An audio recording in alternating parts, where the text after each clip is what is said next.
311 article 311 में कहा गया है कि संघ लोक सेवा आयोग के जो भी नौकरी करता है संघ लोक सेवा आयोग के द्वारा, उनकी नौकरी से आप ऐसे नहीं कि एक झटके में उनको नौकरी से निकाल दे, ठीक है। तो उनको ना क्या करना है, आप लोग को संरक्षण देना है। संविधान उन लोगों को क्या देता है, संरक्षण देता है। किसके तहत, 311 के तहत। इसलिए देखिएगा आईएएस अधिकारी जो डीएम एसपी होते हैं, इन लोगों को नौकरी से निकालना काफी टफ हो जाता है। जो डीएम वगैरह होते हैं, डीएम एसपी मजिस्ट्रेट, इन लोग को नौकरी से निकालना काफी टफ हो जाता है। क्योंकि अगर आपने यूपीएससी या स्टेट पीसीएस के थ्रू क्या लिया है, जॉब लिया है, तो आपके लिए संरक्षण का अधिकार किसमें है, 311 में है। किसमें दिया गया है, 311 में दिया गया है, ठीक है। तो संघ लोक सेवा आयोग या फिर जो भी राज्य लोक सेवा आयोग है, इनके कर्मचारियों का संरक्षण आपसे पूछ चुका है कि संघ या राज्य लोक सेवा आयोग के कर्मचारियों का संरक्षण आर्टिकल संख्या कितना में दिया गया है, तो आर्टिकल संख्या 311 में दिया गया है। किसमें दिया गया, 311 में। अब हम चलते हैं 312, उसके बाद चलेंगे 315। देखिए 312 में क्या कहा है, तो इसको पहले समझते हैं। अखिल भारतीय सेवा क्या होती है। 3 टाइप की नौकरी को ध्यान से समझिए। ये 3 नौकरी, एक होती है अखिल भारतीय सेवा, अखिल भारतीय सेवा, अखिल भारतीय सेवा। सेवा का अर्थ होता है नौकरी, सर्विस, अंग्रेजी में कहते हैं सर्विस, ऑल इंडिया सर्विस, इसे क्या कहेंगे, ऑल इंडिया सर्विस। एक होता है केंद्रीय सेवा, केंद्रीय सेवा, सेंट्रल सर्विस, केंद्रीय सेवा, सेंट्रल गवर्नमेंट का नौकरी, सेंट्रल सर्विस। और एक होता है राज्य सेवा, राज्य सेवा, state service, state service, state service. देखिए इन तीनों में मेन अंतर क्या होता है। इसमें होता है जो अखिल भारतीय सेवा होती है, इसमें आपकी नियुक्ति करती है केंद्र सरकार, आपकी नियुक्ति करती है केंद्र सरकार और भेज देती है राज्य सरकार के पास कि जाइए उस राज्य में ड्यूटी कीजिएगा और उसी राज्य से सैलरी ले लीजिएगा। जैसे आईएएस अधिकारी, आईएएस अधिकारी को सेंट्रल गवर्नमेंट नियुक्त करती है, ट्रेनिंग दे देती है, सेंट्रल गवर्नमेंट ट्रेनिंग दे दी। अब उसका कैडर डिसाइड करेगी कि किस स्टेट में उसे भेजना है। गुजरात में भेजेगी, कहेगी जाओ गुजरात में सर्विस करो, गुजरात में नौकरी करो, वहीं से सैलरी ले लेना। तो ऐसी नौकरी जिसे केंद्र सरकार नियुक्त करती है और केंद्र सरकार ट्रेनिंग देती है, लेकिन वह व्यक्ति आके राज्य सरकार के डिपार्टमेंट में सेवा देता है और राज्य सरकार से सैलरी लेता है, ऐसी नौकरी को अखिल भारतीय सेवा कहते हैं। यह भारत में सबसे पावरफुल जॉब है, क्योंकि वह राज्य सरकार उस अधिकारी को कुछ समय के लिए सस्पेंड कर सकती है, लेकिन हमेशा के लिए नौकरी से निकालने का अधिकार उसे नहीं होता है, अर्थात बर्खास्त यानी उसको टर्मिनेट नहीं कर सकती है। इतना पावर होता है। अखिल भारतीय सेवा में सैलरी राज्य सरकार देती है, लेकिन नियुक्ति कौन करती है, केंद्र सरकार। सबसे पावरफुल होता है। इसमें कौन कौन आएगा अखिल भारतीय सेवा में, तो देखिए ध्यान से। एक आता है इंडियन एडमिनिस्ट्रेटिव सर्विस, आईएएस अमूमन डीएम लिखता है, आईपीएस लिखता है, और इंडियन फॉरेस्ट सर्विस, भारतीय वन विभाग। इंडियन फॉरेस्ट सर्विस को रखा गया किसके, कब, 1966 में। क्यों, क्योंकि हमें उस समय आभास हो गया कि जंगलों की कटाई इतनी तेजी से चल रही है कि छोटे मोटे कर्मचारियों को वहां के ठेकेदार, विधायक उधायक डरा धमका मिला उला के कटवा लेते हैं सब पेड़ वगैरह। तो वहां आभास हुआ कि एक ऐसे अधिकारी की जरूरत है जो राज्य सरकार या लोकल लोगों से उतना न डरे।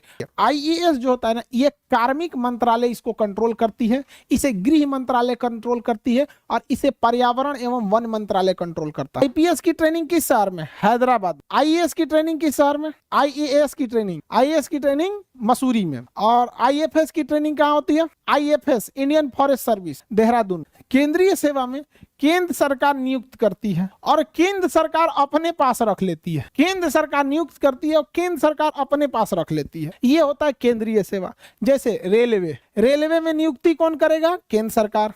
ट्रेनिंग कौन देगा, केंद्र सरकार। भेज कहां देगा, रेलवे डिपार्टमेंट में। रेलवे डिपार्टमेंट किसका, केंद्र सरकार का। सैलरी कौन देगा, केंद्र सरकार। अगर आपको राजदूत बना के अमेरिका भेज दिया जाता है, अगर आपको राजदूत बना के अमेरिका भेज दिया जाता है, तो नियुक्ति कौन करेगी, केंद्र सरकार। किसके थ्रू, यूपीएससी के थ्रू नियुक्ति करेगी केंद्र सरकार और सैलरी देगी केंद्र सरकार। आपको कभी जापान, अमेरिका, रूस भेजेगी तो केंद्र सरकार के निर्देश पर जाएंगे। यूपीएससी में अगर आपको इंडियन पोस्टल सर्विस मिल गया या इंडियन रेवेन्यू सर्विस मिल गया, इंडियन रेलवे सर्विस मिल गया, तो ये सब केंद्रीय जॉब होते हैं। कौन सा जॉब होते हैं, केंद्रीय जॉब। तो जरूरी नहीं कि यूपीएससी में आपको सब अखिल भारतीय सेवा मिल जाए। राज्य सरकार आपको नियुक्त करेगी, राज्य सरकार नियुक्त करेगी, राज्य सरकार ट्रेनिंग देगी और राज्य सरकार काम कराएगी आपसे और वेतन देगी। सारा चीज जब राज्य सरकार के अंडर में आ जाता है तो राज्य सेवा कहलाता है।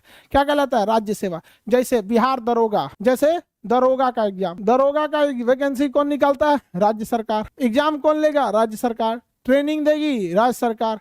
काम कराएगी राज्य सरकार, और उसके बाद से आपको सस्पेंडो कर देगी राज्य सरकार, निकाल के फेंकियो देगी राज्य सरकार, टर्मिनेट भी कर देगी राज्य सरकार। सबसे डरा हुआ यही वाला रहता है, सबसे डरा हुआ यही कर्मचारी रहता है, क्योंकि राज्य सरकार के अंडर में ही सब कुछ रहता है। अरे भैया हमरा उठा के मत फेंक दियो, समझ में आएगी नहीं? अब जैसे कोई केंद्र सरकार, कोई एसएससी से आया है और Indian service selection board, SSC service selection commission, तो ये होता है ना स्टाफ सिलेक्शन वाला, सर्विस सिलेक्शन नहीं जी, वो तो दूसरा होता है, एसएसबी हो जाएगा, एसएससी। अब उसमें आपको कोई इनकम टैक्स में इंस्पेक्टर बन के आए तो केंद्रीय नौकरी है, बिहार सरकार उसको सस्पेंड भले कर सकती है लेकिन नौकरी से हटा नहीं सकती है अगर कुछ गड़बड़ करेगा। हालांकि वो केंद्र सरकार का है, बिहार सरकार उसको कुछ टच भी नहीं करेगी, यूपी सरकार।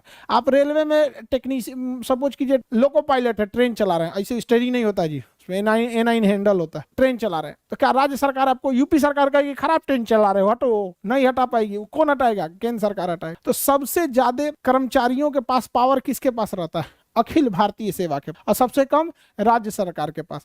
जैसे पुलिस हो गया, सरकारी स्कूल के टीचर देखिएगा पोलियो पिलाने के लिए भेज देता है, कभी कभी चुनाव में ड्यूटी लगा देता है, कहीं कहीं तो नहीं लगाए ना इन लोग चुनाव में ड्यूटी। डीएम पूरे जिले के चुनाव का अपना सबसे बड़ा अधिकारी होता है, डिस्ट्रिक्ट मजिस्ट्रेट सबसे बड़ा पावरफुल होता है। लोग कहते हैं कि पढ़ लिख के राजा बनोगे, तो उन बकलोलवन को बोलिएगा कि ये जो डीएम है ना, डीएम डिस्ट्रिक्ट मजिस्ट्रेट, ये राजा ही है, समझ में आ गया? इसका नाम होता है कलेक्टर, टैक्स कलेक्ट करता है पूरे राज्य से, ये राजा से कम नहीं है, ये पूरा जिला इसी के अंडर में आता है। तो जो अगर बोलेगा कि पढ़ लिख के राजा बनोगे तो कहिएगा हाँ अभी नाम बदल गया, उसी का नाम है डीएम, और पुराना राजा हो जाएगा तो कमिश्नर, डायरेक्टर, फिर बड़ी ज्यादा जाएगा, additional secretary, joint secretary, secretary, chief secretary. Chief secretary तो बहुत बड़ा पावर होता है, समझ आ रहा है कि नहीं आ रहा है? मुख्यमंत्री कोई भी डिसीजन चीफ सेक्रेटरी से पूछ के लेते हैं, चीफ सेक्रेटरी साहब क्या कहना है आपका? तो भैया चीफ सेक्रेटरी बहुत पुराना होता है। ये आईएएस जो निकालते हैं लोग ना, 25-30 साल का जब आपके पास अनुभव हो जाता है, बूढ़े हो जाते हैं, तब आप लोग को चीफ सेक्रेटरी बनाया जाता है। तो आप जब आईएएस बनिएगा, 25-30 साल का अनुभव हो जाएगा, तो पूरा झुंड में रहिएगा, आप लोगों को बिल्डिंग में रखा जाएगा। जितना पूरा आईएएस रहेगा सब ना, यूपीएससी निकाला हुआ, आप लोग कैसे क्लास में बैठे हैं, अभी एग्जाम निकालना है आप लोग को, सबकी ख्वाहिश है यूपीएससी निकाल लें। तो ऐसे ही अलग अलग शहर से कोई यूपीएससी निकाल के आया रहेगा,